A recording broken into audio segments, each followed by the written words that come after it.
दर्शन प्रेमियों को मेरा नमस्कार। आज हम फिर उस चर्चा को आगे बढ़ाएंगे। पूर्व मीमांसा दर्शन के बारे में हम लोग बात कर रहे थे। जैमिनी के धर्मसूत्र, जैमिनी के मीमांसा सूत्र पे शबर स्वामी भाष्य।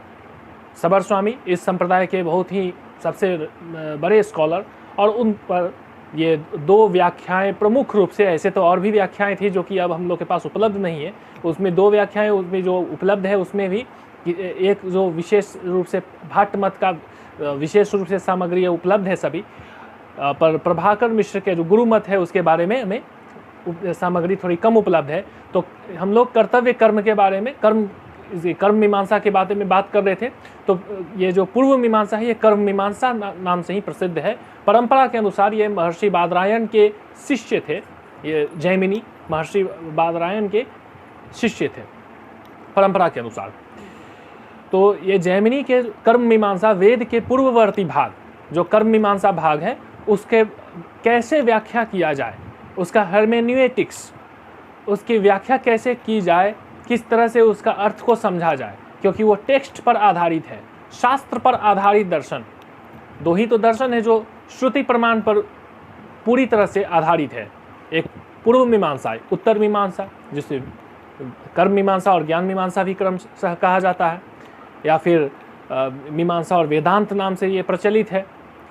तो ये दोनों जो टेक्स्ट पे आधारित दर्शन होने के कारण टेक्स्ट की व्याख्या करने की विधि पर इनका विशेष जोर रहा है, और इनका महान योगदान भी इसी फील्ड में है, हर्मेन्यूटिक्स में। The science of interpretation, the science of interpreting a law, एक विधि की व्याख्या कैसे की जाए, शब्द का अर्थ, सही अर्थ तक कैसे पहुंचा जाए। जो आज हम लोग डिकंस्ट्रक्शनिज्म के बारे में सोचते हैं कि ये एक टेक्स्ट, एक विचार ऐसा है, डेथ ऑफ ऑथर।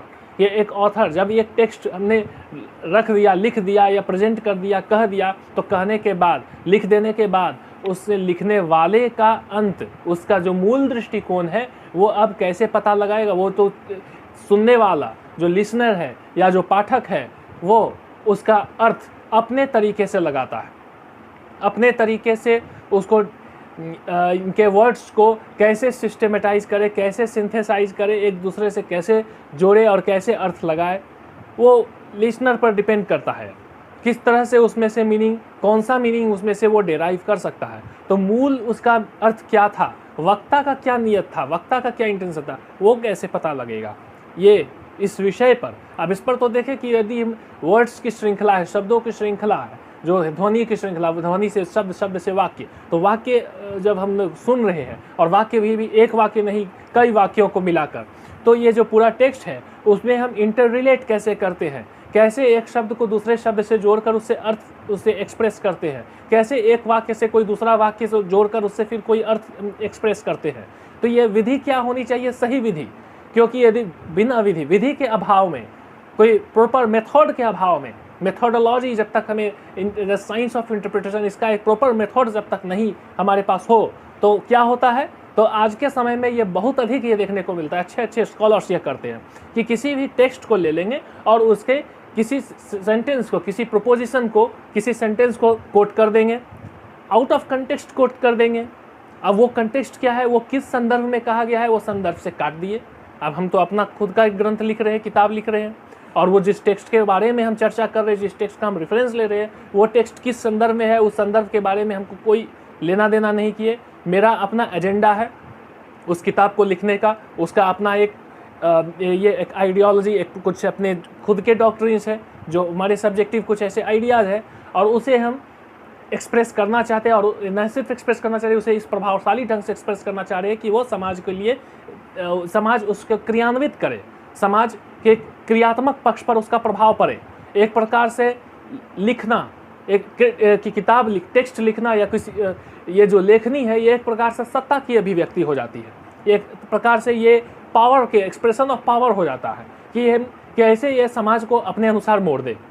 तो ये अपने जो विचार है उसको अनुसार वो उसके क्रियात्मक पक्ष, जो सुनने वाला या पढ़ने वाला है, उसके क्रियात्मक पक्ष पर क्या प्रभाव पड़ेगा, क्रियात्मक पक्ष हम किस ओर हम उसके क्रियात्मक पक्ष को लीड करना चाहते हैं।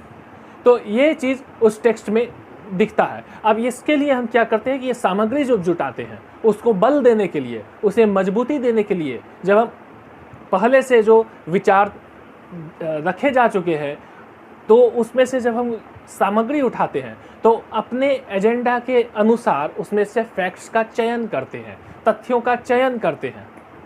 If A clash exist between theory and fact, change the fact, Einstein का ऐसा एक फेमस एक स्टेटमेंट।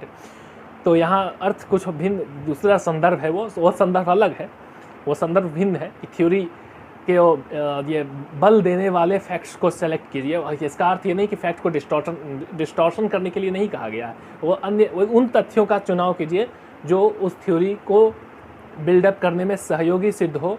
और इरेलीवेंट फैक्ट्स तो अनगिनत है, इरेलीवेंट फैक्ट्स को छोड़ा जाता है। अब यहाँ जहाँ भी अभी मैं बैठकर यह सारी बातें कह रहा हूँ, इस स्थान से जुड़े हुए ऐसे अनगिनत तथ्य है जो मुझे स्वयं भी नहीं पता हो, अनगिनत ऐसे तथ्य है जो कि इरेलीवेंट है। केवल उन्हीं तथ्यों को हम सेलेक्ट करते हैं जो हमारे थ्योरी को सपोर्ट करने के लिए ज़रूरी रहता है। अब यहाँ टेक्स्ट की बात जब हो रही है, हर्मेन्यूटिक्स की बात हो रही है, तो जब किसी टेक्स्ट को हम लेते हैं, उस टेक्स्ट में जब किसी सेंटेंस जब उसको ले रहे हैं तो उसे हम उसके अपने कंटेक्स्ट से बाहर निकाल लिए, तोड़ लिए।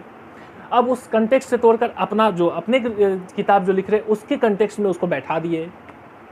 अब वो उस कंटेक्स्ट से उसको जोड़कर उसका जो एक मनचाहा अर्थ, जो हम जो जैसा अर्थ उस पर डाल देखना चाह रहे हैं, वो अर्थ निकल गया और उस टेक्स्ट का यहाँ डिस्टॉर्शन हो गया।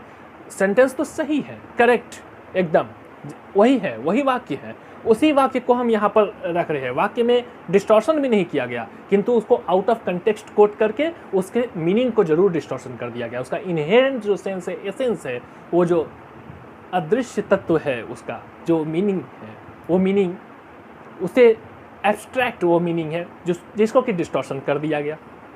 अब इसमें किया जाता है, इसमें यदि हमको गलत करना है, यदि उस टेक्स्ट को, किसी टेक्स्ट को मान लीजिए कि हमें डिस्क्रेडिट करना है, यदि हमें उस विरोध में बोलना बहुत आसान है, उसका मर्म को समझना मुश्किल है। टेक्स्ट को यदि हमें डिस्क्रेडिट करना है तो उसमें क्या करेंगे कि आगे का जो ये पार्ट है, बाद में जो कहा गया सेंटेंस है उसको पहले कोट कर लिए, पहले जो कहा गया सेंटेंस है उसको बाद में कोट कर लिए, बीच का जो कहा गया है वो कंटेक्स्ट भिन्न है, उसको फिर और पहले में डाल दिए, और फिर उसमें इनहेरेंट कॉन्ट्रडिक्शन शो कर रहे हैं कि यहाँ ये करे, यहाँ कुछ करे, यहाँ कुछ कह रहे। वो एक तारतम्य है, जो एक खास सिस्टम, एक खास उसका एक तारतम्य है जिसमें उसको रख के ही उसको समझा जाना है, उस कंटेक्स्ट में ही उसको समझाना है। सेंटेंस जब भी बोले जाते हैं तो ऑर्डिनरी कंटेक्स्ट में बोले जा रहे हैं, आउट ऑफ कंटेक्स्ट कोट करने से अर्थ का अनर्थ हो जाता है।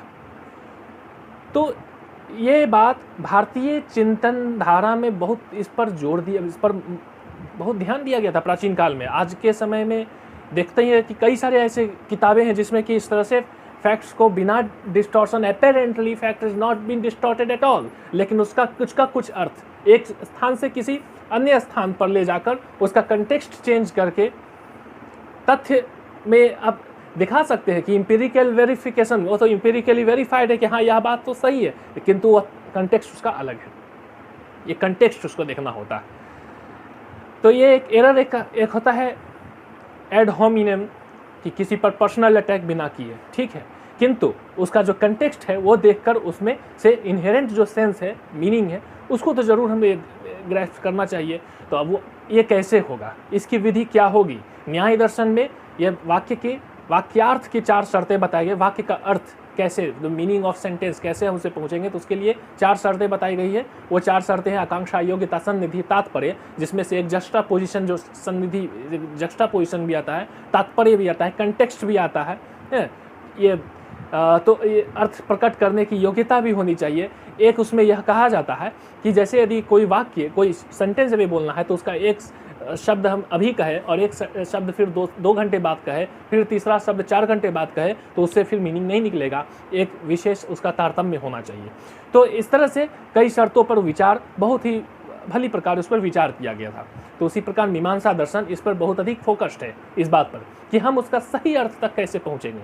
वेद को प्रमाण मानने वाले ये दर्शन, शब्द को प्रमाण, स्वतंत्र प्रमाण का दर्जा देने में सबसे अधिक कार्य करने वाला यह दर्शन। तो शब्द को ऐसे छोड़ तो नहीं सकते, उसका अर्थ के बारे में जब चर्चा हो रही है तो उसको लाइट में तो ले नहीं सकते हैं, हल्के में तो ले नहीं सकते।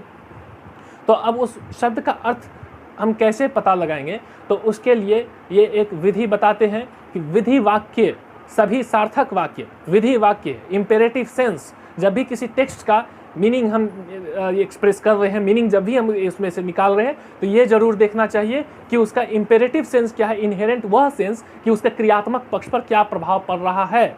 डिक्लेरेटरी जो फैक्चुअल स्टेटमेंट्स है वो उसका अर्थ नहीं होता है, क्योंकि वो इंपेरिकली वेरीफाइबल है। उस टेक्स्ट को लिखने का उद्देश्य वह तथ्य का निर्देश देना या उसकी जानकारी देना, इन्फॉर्मेशन देना नहीं है। उस इन्फॉर्मेशन के माध्यम से आपके क्रियात्मक पक्ष पर कोई प्रभाव डालना है। तो आपसे क्या करवाना चाहता है, उसमें इंपेरेटिव सेंस क्या, इनहेरेंट सेंस क्या है, वो या तो उसमें स्पष्ट होगा या तो अस्पष्ट भी होगा, इनहेरेंट एक्सप्लिसिट होगा या इम्प्लिसिट होगा। अंदर से वो ये अंदर ही अंदर वो बात कह दिया, वो इन्फॉर्मेशन देकर आपसे वह बात पहुंच भी गया, और ये यदि नहीं पहुंच पा रहा है तो उसके फिर पूरे टेक्स्ट को उसमें देखना होगा। हम इस विषय को चर्चा को आगे बढ़ाएंगे, ये बहुत महत्वपूर्ण बात है, इसे पर आगे इस चर्चा को आगे बढ़ाएंगे और आप इसे फॉलो करते रहे और अपने प्रश्नों को कमेंट बॉक्स में डालना न भूलें। धन्यवाद।